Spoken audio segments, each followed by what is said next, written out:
नीलम तिवारी, आप देख रहे हैं सत्य वार्ता टीवी न्यूज। सत्य वार्ता टीवी न्यूज में आपका स्वागत है। आइए नजर डालते हैं आज के मुख्य समाचारों पर।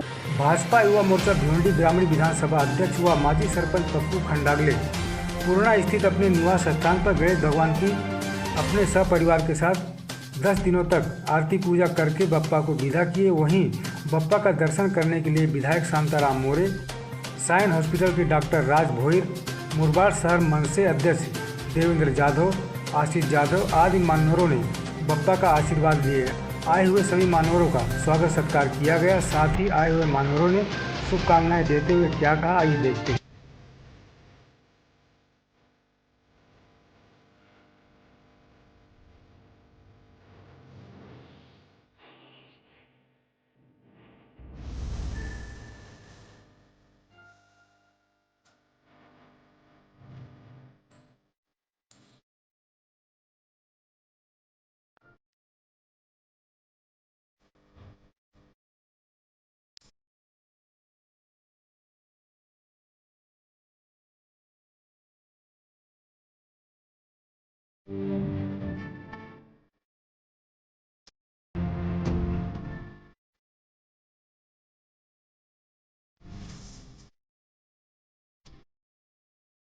आज या ठिकाणी आमचे अतिशय जुने परममित्र पप्पू शेठ खंडागळे यांच्या घरचा मानाचा गणपती 10 दिवसाचा असतो आणि आम्ही सालाबादाप्रमाणे आमची भीमप्रांतर बहुजन संस्था संघटना या ठिकाणी त्या गणपतीच्या दर्शनास येत असतो आणि पप्पू शेठ खंडागळे यांना आपण सदिच्छा भेट देत असतो या ठिकाणी। तसेच यावर्षी 2023 मध्ये आपण भीमप्रांतर बहुजन संस्था संघटना आणि तसेच त्यांचे मित्रपरिवार असे मोठ्या संख्येने या ठिकाणी येतात आणि मी देवबाप्पा चरणी एवढीच प्रार्थना करतो, अशीच प्रगती पप्पू शेठची वर्षानुवर्ष हो आणि पप्पू शेठला उदंड आयुष्य लाभो हीच देवबाप्पा चरणी प्रार्थना करतो। जय भीम, जय शिवराय, गणपती बाप्पा मोरया।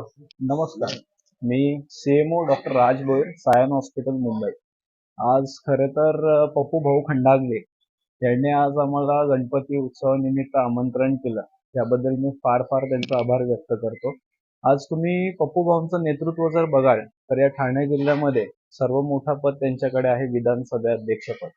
आणि त्यांची जर तुम्ही कारकिर्दी बघाल तर आरोग्य विभागामध्ये त्यांचा होल्ड दांडगा आहेच, परंतु समाज कल्याणासाठी व समाज बांधणीसाठी त्यांचा पुढाकार नेतृत्व असतो आणि नेहमीच एका दमदार, डॅशिंग आणि एकदम हँडसम पर्सनॅलिटी म्हणजे आपले पप्पू भाऊ यांना असंच उदंड आयुष्य लाभो, त्यांना सुख समृद्धी लाभू दे, त्यांच्या सगळ्या परिवाराचा सगळं पॉझिटिव्ह वेने सगळं व्यवस्थित होऊ दे, हीच मी गणपती बाप्पा यांच्या चरणी प्रार्थना करतो। जय हिंद, जय भारत, जय भीम। इसी तरह सबसे पहले खबरों को देखने के लिए हमारे चैनल को सब्सक्राइब करें, लाइक करें, शेयर करें। धन्यवाद।